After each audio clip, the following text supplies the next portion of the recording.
Hola, buenas tardes. Es un gusto saludarlos. Mi nombre es Erika González González, alumna de Derecho, cursando la materia de Teoría del Proceso 1 en la Universidad Virtual del Estado de Guanajuato, con matrícula 2002-5397, siendo mi asesor académico el licenciado Rodolfo Elías González Montaño. El tema a tratar como reto 4 es Funciones de la Fiscalía. El desarrollo de este trabajo parte de la aplicación al siguiente planteamiento.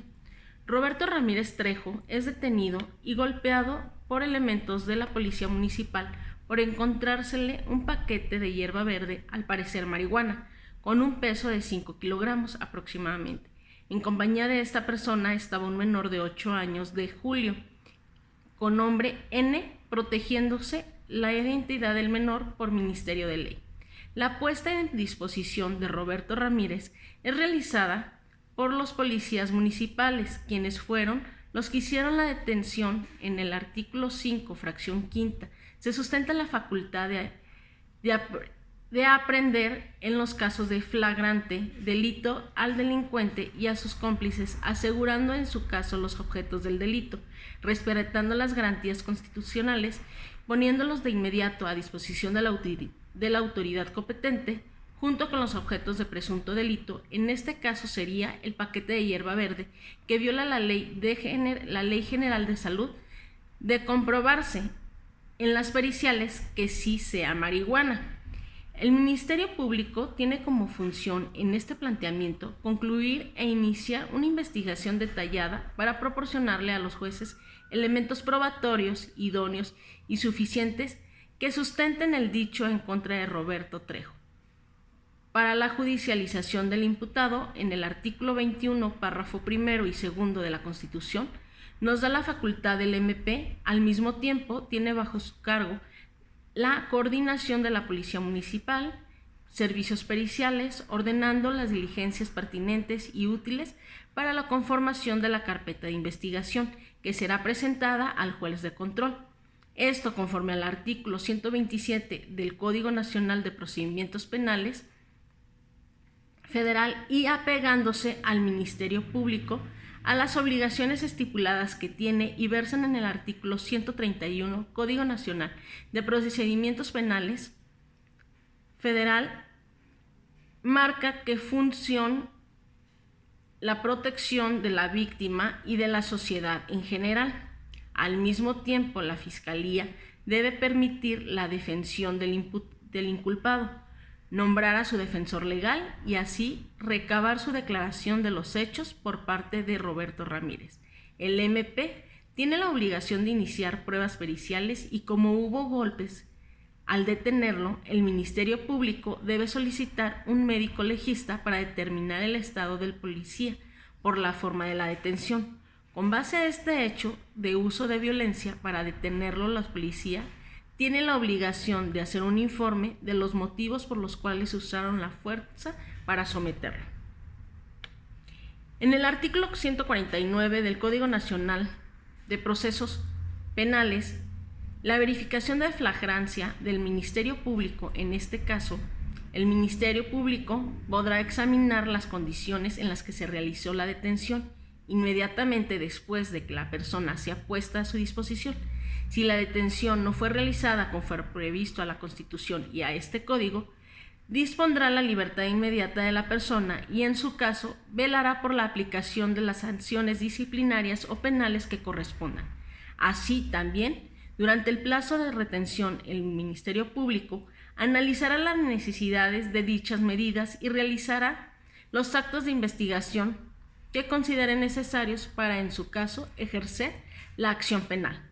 Con respecto al menor de edad, el Ministerio Público guarda la relación de protección para el menor, por lo que debe ponerlo a disposición de la unidad especializada para adolescentes, para que, de acuerdo a la edad, vean qué decreto corresponde aplicar. Por lo que el Ministerio Público especializado puede tomar diversas alternativas con respecto al menor, de acuerdo a su edad y con base a ello determinar su actuar. Algunas medidas que pueden tomar son avisar a los padres del menor de su detención. B. Dictar un tutor o, en su defecto, ser el representante del menor por no existir un mayor de edad que pueda tener la tutela. Esto fundamentado en el artículo 468, fracción primera del Código Civil del Estado de Guanajuato. El Ministerio Público, al tener armada la carpeta de investigación, debe darle parte al juez de control para continuar el proceso, por lo cual me dispongo a explicar 3 tipos de jueces que existen. En el artículo 3, fracción séptima del Código Nacional de Procedimientos Penales, definen al juez de control como el órgano jurisdiccional de fuero federal o fuero común, intervienen desde el principio del procedimiento y hasta el dictado del auto de apertura a juicio, ya sea local o federal. En el artículo 133, fracción primera de la Ley del Sistema de Seguridad Pública del Estado de Guanajuato, nos da también la competencia jurisdiccional del juez de control, siendo el encargado de ver lo relacionado con la legalidad de la detención. Dependiendo de las pruebas, determina si una persona debe ir o no a juicio y decide las medidas cautelares para asegurar que no se escape el imputado o se ponga en peligro la seguridad de las personas. También autoriza la aprehensión de las personas, así como la comparecencia de la misma ante un juez y las autoridades judiciales en una investigación. Se puede dar el caso de la orden de cateo, exhumación de cadáveres, intervención de comunicación privadas y correspondencia, toma de muestra de fluidos corporales, vello o cabello y el reconocimiento o examen físico de una persona. Tiene la facultad de aprobar los acuerdos en los mecanismos alternativos de solución de controversia, conforme al artículo 205 y 206 de la Ley del Sistema de Seguridad Pública del Estado de Guanajuato. Existe una figura llamada Tribunal de Enjuiciamiento. En el artículo 3, fracción 15 y 16 nos dice que el Tribunal de Enjuiciamiento es el órgano jurisdiccional del fuero federal o del fuero común, integrado por 1 o 3 juzgadores, que intervienen después del auto de apertura, responsables de llevar el juicio oral hasta el dictado y explicación de sentencia. Sus atribuciones es citar a las partes a la audiencia de juicio, presidir al debate, decretar los recesos, suspender la audiencia si es necesario y ordenar los aplazamientos que se requieran. Este tribunal debe presenciar directamente lo que los testigos y peritos tengan que manifestar para poder emitir una sentencia. Puede impedir las intervenciones que estén fuera de lugar por violentas, ofensivas o vayan contra la armonía del juicio y cuidan que se respete la disciplina en la audiencia. Es el encargado también de explicar públicamente toda sentencia que realicen de manera oral, exponiendo sus fundamentos legales y los razonamientos para llegar a esa decisión, en el que fija las penas e indicará en qué forma deberá repararse el daño. En la fracción 16 denota el Tribunal de Alza, que es el órgano jurisdiccional integrado por 1 o 3 magistrados que resuelven la apelación federal o de las entidades federativas. Juez de ejecución. Es el encargado de supervisar que la sentencia se cumpla en los centros penitenciarios con apego a la ley y a los derechos humanos. Puede cambiar los términos de la sentencia, por ejemplo, disminuir la sentencia por buena conducta y decidir sobre las solicitudes de liberación anticipada. Por último, para el desarrollo de este tema de jueces está el juez de ejecución, el cual conocerá los incidentes e impugnaciones que surjan con motivo de la estadía del interno en el centro penitenciario. Puede revocar los beneficios otorgados a un sentenciado y autorizar las peticiones de traslado que formulen internos o autoridades de otras entidades federativas, debiendo asegurar que la pena o medidas de seguridad se realicen tal y como lo instruye la sentencia, así como modificar las penas y medidas de seguridad a partir de la información que la autoridad administrativa le muestre sobre el comportamiento del sentenciado, debiendo lograr el cumplimiento del pago de la reparación del daño y visitar los establecimientos penitenciarios cuando la considere necesario.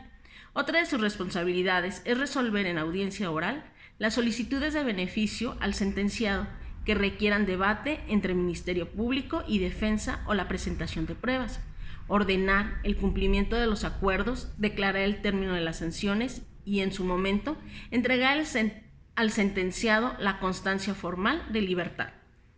Ya que conocimos los jueces que intervienen en el proceso, continuaremos con el proceso de planteamiento. Una vez que se ha concluido el juicio y se ha dictado sentencia a Roberto Ramírez Trejo, ¿cuáles medios de defensa pueden interponer contra la sentencia dictada? Conforme al artículo 447, anulación de la sentencia, y el 448 del Código Nacional de Procedimientos Penales, la solicitud de declaración de inocencia o anulación de sentencia. También en dicho código, en el capítulo 7, nulidad de actos procedimentales, en el artículo 97, nos habla del principio general. Acto realizado con violación de derechos humanos será nulo y no podrá ser saneado ni convalidado, y su nulidad deberá ser declarada de oficio por el órgano jurisdiccional al momento de advertirla o a petición del parte en cualquier momento. Los actos ejecutados en contravención de las formalidades previstas en este código podrán ser declarados nulos, salvo que el defecto haya sido saneado o convalidado de acuerdo con lo señalado. Con respecto a los policías ministeriales, el cuestionamiento es: ¿puede ser removido de su cargo los elementos de la Policía Municipal por golpear a Roberto Ramírez Trejo? Conforme al artículo 206 de la Ley del Sistema de Seguridad Pública del Estado de Guanajuato, en atención a la gravedad de la falta, se aplicarán las siguientes medidas disciplinarias: 1. Amonestación. 2. Arresto hasta por 36 horas sin perjuicio del servicio. 3. Cambio de adscripción. 4. Suspensión temporal de funciones hasta por 90 días sin goce de sueldo. 5. Degradación. Y 6. Remoción o cese. El procedimiento está reglamentado en el artículo 207 de la misma ley, que dice: para la imposición de las sanciones y las conductas que serán competencia del Consejo de Honor y Justicia y se regulan en su reglamento. Sin embargo, la sanción que se le puede estipular al cuerpo de policía dependerá del número de sanciones que ha tenido el elemento, si fue la primera vez de la conducta o es reiterativa, para que se determine cuál de ellas es aplicable. Debe ir de menor a mayor. Conclusión. El planteamiento tiene muy poca información, por lo que no nos da elementos para poder saber si fue una aprehensión conforme a derecho y fueron violentados derechos humanos fundamentales. En el supuesto que se alega la detención, se podría decir que fue un acto de flagrancia, donde los policías actuaron legalmente. Tampoco nos dice si el imputado resistió a la detención y es justificable el uso de la fuerza para someterlo, por lo que el Ministerio Público debe tener el informe de los hechos, y si existe evidencia del por qué usaron fuerza, sería ideal para con el objetivo de que no incurran en violación de derechos fundamentales que puedan ayudar al acusado a impugnar la sentencia, ya que en el artículo 97 del Código Nacional de Procedimientos Penales da el fundamento de nulidad. Considerando el supuesto que fue todo apegado a estricto derecho, con base en el artículo 149 del Código Nacional de Procedimientos Penales, la verificación de flagrancia del Ministerio Público deberá examinar las condiciones en las que se realizó la detención inmediatamente después de que la persona sea puesta a su disposición. Si la detención no fue realizada conforme a lo previsto en la Constitución ni en este código, dispondrá de la libertad inmediata de la persona y en su caso volverá por la aplicación de las sanciones disciplinarias o penales que correspondan. Así también, durante el plazo de retención, el Ministerio Público analizará la necesidad de dichas medidas y realizará los actos de investigación que considere necesarios para, en su caso, ejercer acción penal. El Ministerio Público debe basarse en el Código Nacional de Procedimientos Penales, en el artículo 211 de las etapas de procedimientos, y en los artículos 212, 213, 214, 216, 218, 219 y 220, que dan las disposiciones comunes a la investigación. Con respecto a al supuesto paquete de hierba verde, posible marihuana, en el artículo 235, en el primer párrafo del mismo código dice: el aseguramiento de narcóticos y productos relacionados con delitos de propiedad intelectual, derecho de autor e hidrocarburos, encabezando el artículo reformado en el DOF el 12 de enero de 2016, cuando se aseguren narcóticos previstos en cualquier disposición, productos relacionados con delitos de propiedad intelectual y derecho de autor o bienes que impliquen un alto costo o peligrosidad por su conservación. Si estas medidas es procedente, el Ministerio Público ordenará su destrucción, previa autorización o intervención de las autoridades correspondientes, debiendo previamente fotografiarlos o videograbarlos, así como levantar un acta en la que se haga constar la naturaleza, peso, cantidad o volumen, y además características de estos, debiéndose recabar muestra del mismo para que obren en los registros de la investigación que al efecto se inicie. Con respecto del menor, debe turnarse a la unidad especializada para adolescentes para el cuidado de su mayor interés del menor de edad. De los cuerpos policiales sí pueden ser removidos de su cargo y conforme a lo estipulado en el artículo 206 se dictan las medidas disciplinarias y en el 207 de procedimientos que marca el Consejo de Honor y Justicia y su reglamento correspondiente. Sin más, quedo a sus órdenes para ser calificada en esta materia de teoría del proceso 1. Mi nombre, Erika González, y agradezco su atención.